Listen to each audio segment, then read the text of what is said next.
Sosun көп geçmey men bir delegasyon bastırıp Amerika'ya gittim. Bir haftadan keyin Nurokun geletim buldu Amerika. Sosun jüri altında suradım. Men ötkeni men kelgende arjağında Yasir Arafat'ın bizge kelgenin bärin bilip oturdu Amerika. Sosun surak koydu mağa. Men onda bilmeyim prezidentler kelişkenmiz. Sosun bermeyek dep. Men aytdım, şu Kazakistan bermeydi onu azir. Söyleyeceğim, Nurokun geldi, sen günü geldi. Sonunda aeroportta suhbat verdi. Televideniyege. Sonunda biz karı-jarakta ötküzemiz dedi. Taң kaldım ben. Sonunda Yasir Arafat'ın negizgi kelgen çarwasy sonuna oýdagynday bolmady.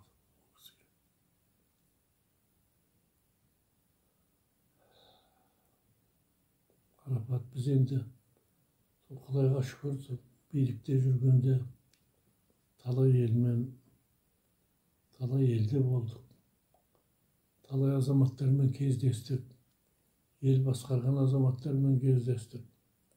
Burun bizim bärimiz esegimiz kulptaulu, can-jagymyzdyn bäri kymtaulu, hiç kayda tırp etkizbeydi dep koygan go.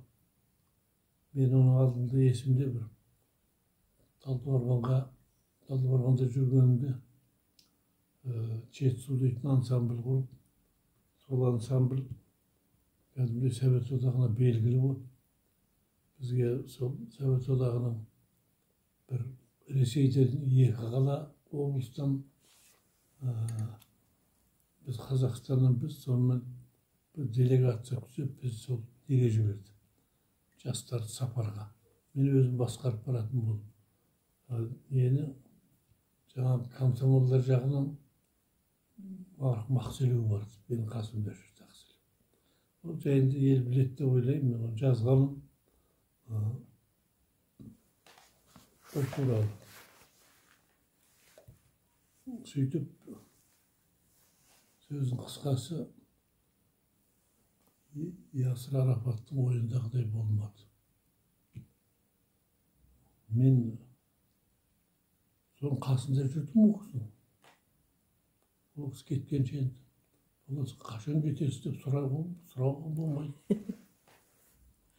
Соның біреуде мені бір күні айтты, мені Назарбаевқа тағы жолықтырыңыз деп. Сосын Нұрекеңмен хабарластым. Мына қыз тағы жолығам деп отыр деп. Ой, жолықтық қой, немене қайта деп. Сосын амал жоқ қабылдады. Сонда 2 күн қалып тұр ғой, е? Қалып тұр. Қабылдады 2-ші күні. Сосын әңгіме кішкене нелеу болды. Олай демес, бұлай демес кішкене. Көңіліне тие бермейін дедім, сөйтіп сонымен қайтатын болды. Енді аэропортқа шығарып салуға келді, отырмын оны. Аэропортта отырмыз. Сөйде отырып, маған айтады, сіз мені Өзбекстанның президенті Каримовпенен жолықтырыңыз деп. Сосын мен айттым, ойбай, ол басқа мемлекеттің президенті ғой, мені білмеймін ол кезде. Телефонда білмеймін. Сол бір әрекет жасасаңызшы деп маған, көрсеңізші бір сөйлесіп деп. Болмағасын есіме түсіп кетті сонда. Өзбекстанның мен сияқты премьер-министрдің орынбасары мені әріптесім танитын ем, жақсы білетінмін. Сол азаматқа телефон соқтым. Сосын айтты, ойбай, Ислам Каримович деді ғой, Самарқанда жүр деді. Мен айттым, мен өте тағыл-таяң болып тұр. Сөйлеші Самарқанда. Ақыр Каримовті тауып, мен іштеге шықпайды ғой деп.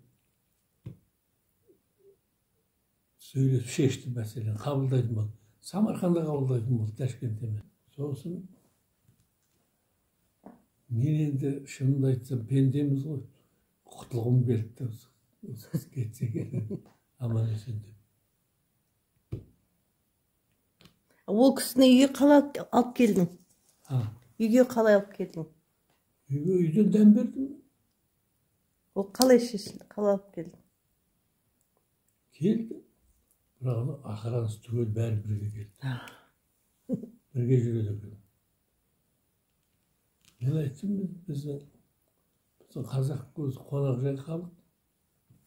Енді қонақ үйде дәм татып атсыз ғой.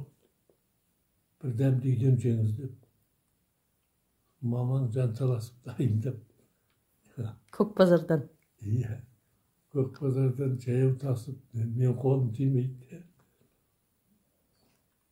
Сөйтіп, жап жақсап қабылдаған біз риза болып кетті. Сөйтіп, жаңағы ол бүкіл экипажы білмейді мұны. Сөйтсем, мен артынан естім бұның қайда баратыны, қайда қашан жүретінін еш адам білмейді екен өзінен басқа. Самолетке мінген кезде барып нұсқау береді екен. Самарқанд, Ташкент бірдеңе деп. Сонымен әйтеуір кетті осы Самарқандқа.